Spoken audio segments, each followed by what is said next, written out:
GTM Podcast 38 Blessing of Life Blessing 7 Acquire Proper Knowledge Part 1 Hello everyone. We have come so far reaching the third group of blessings, which is setting oneself up in life.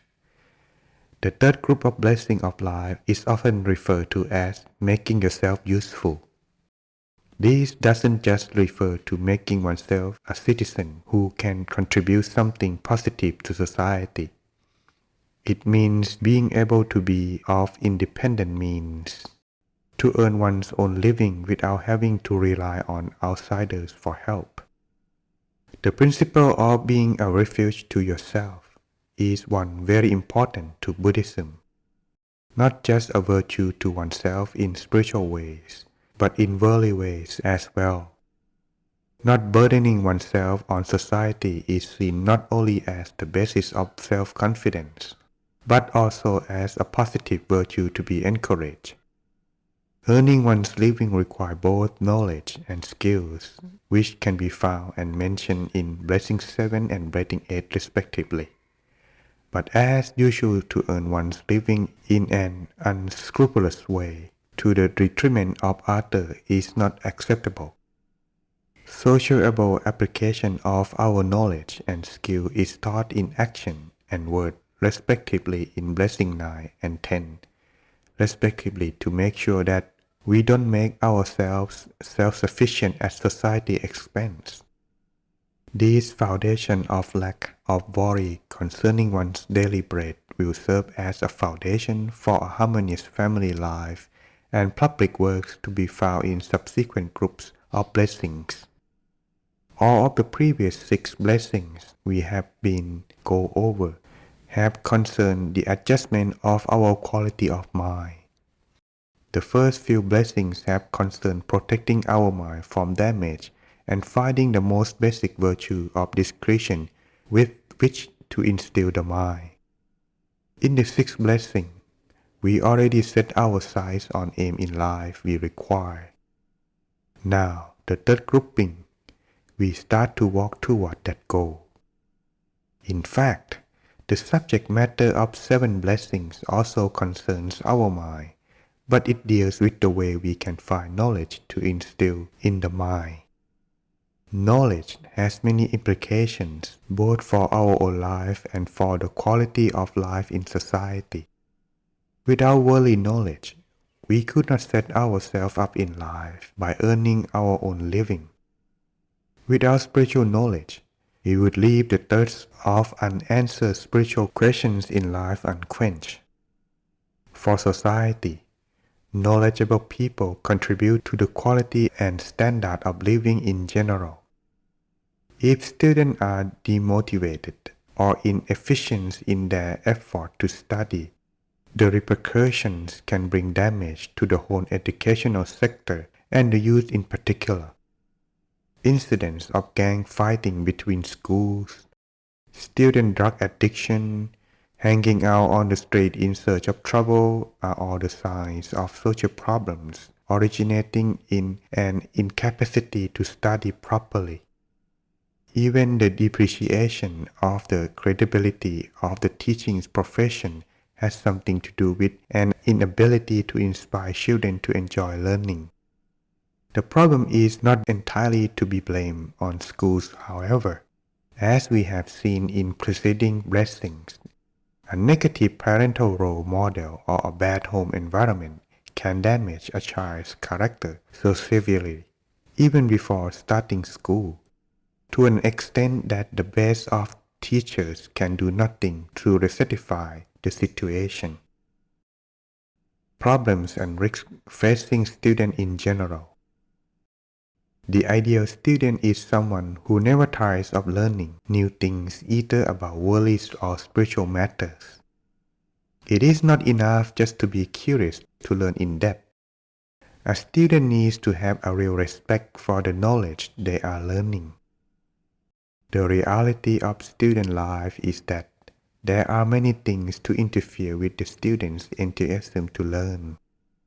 The students' disillusionment can be summarized into three different groups: loss of sense of responsibility toward their own sense of human dignity, loss of sense of responsibility towards the sense of human dignity of others, and loss of sense of responsibility towards a fair economy. 1. Loss of responsibility towards own sense of human dignity may lead to 1. Early signs of false view: not bothering to keep the 5 precepts, ignorance of the 5 precepts, or even going so far as to protest against the keeping of the 5 precepts. As a result of the example of persuasions of teachers. 2. Expressions of the defilements of action: taking lives or being cruel to people or animals, stealing, committing adultery or sexual intercourse outside marriage, and telling lies. 3. Loss of aim in life, leading to a general lack of motivation to study or develop oneself and consequent lack of preparation to learn new skills, fit into society or work for a living. 2. Loss of responsibility towards the sense of human dignity of others. If teachers or lecturers fail to inspire the students by their example of ethical living, students will have no feeling of responsibility towards the human dignity of others or of society in general. Consequently, they may 1. Profit from natural resources at the expense of the environment. If the students are only interested in short-term gains of a particular item of knowledge, but fail to consider or being taught about the long-term consequence, they may pull up trees to facilitate access by profitable farm machinery, but in so doing cause erosions of the topsoil. 2. Always put the blame on others. This is a very basic form of bias, often arising as a result of never having been praised by their teacher or lecturer, never having seen their teacher praise the good points of others. They assume that picking on others' faults is normal and they are the only infallible person in the world. 3. Persuaded friends to be delinquent. For the convenience of keeping company with those of similar habits as themselves, disillusioned students persuade their friends to participate in various forms of delinquent behavior, such as taking drugs. 3. Loss of responsibility towards the sense of economic fairness. If teachers fail to instill self-discipline in their students, the students will have no sense of responsibility towards a fair economy, specifically by 1. Unwholesome livelihood, like selling drugs, petty theft, telephone prostitution, or gambling. 2. Addiction to the 6th road to ruin. 3. Worshipping money. When money becomes the most important thing, it is unlikely that a person will have any concern for the state of their family, of the nation, or the religion. It is like aphorisms often heard on the lips of modern youth that ideals don't keep the wolf from the door. Definition of acquire proper knowledge. The word pahusutta in the Pali means literally one who has heard much. It refers to being learned by having heard much both in spiritual and worldly ways.